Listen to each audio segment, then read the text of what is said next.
Assalamualaikum warahmatullahi wabarakatuh. Ketemu kembali dengan saya Diah Trisuzilawati dalam pembelajaran Sejarah Indonesia kelas 12.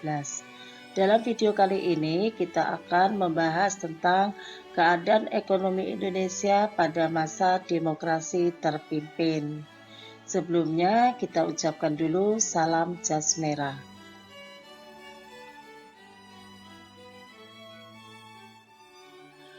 Pada pertemuan yang lalu, kita sudah membahas tentang keadaan politik Indonesia pada masa demokrasi terpimpin. Nah, sekarang kita bahas tentang sistem ekonomi terpimpin. Sistem ekonomi terpimpin merupakan suatu penguasaan atau sekurang-kurangnya pengawasan terhadap alat-alat produksi serta distribusi yang vital bagi perekonomian. Ciri ekonomi terpimpin, yaitu semua aktivitas ekonomi disentralisasikan di pusat pemerintahan, sementara daerah merupakan kepanjangan dari pusat.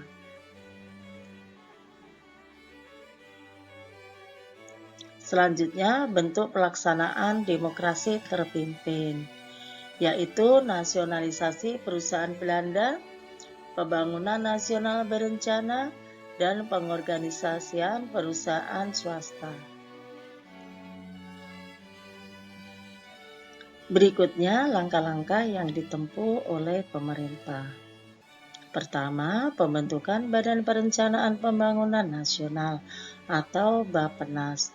Tugasnya adalah menyusun pembangunan jangka panjang dan jangka pendek, mengawasi pelaksanaan pembangunan, kemudian menilai kerja mandataris MPRS.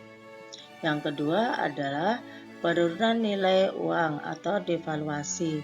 Pemerintah tanggal 25 Agustus 1950 mengumumkan, yaitu uang kertas pecahan bernilai Rp500 menjadi Rp50. Kemudian uang kertas pecahan bernilai Rp1.000 menjadi Rp100.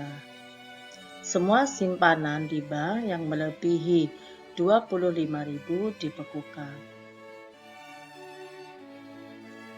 Selanjutnya, deklarasi ekonomi atau DEKON, di mana pembentukan DEKON untuk mencapai tahap ekonomi sosialis Indonesia dengan cara terpimpin.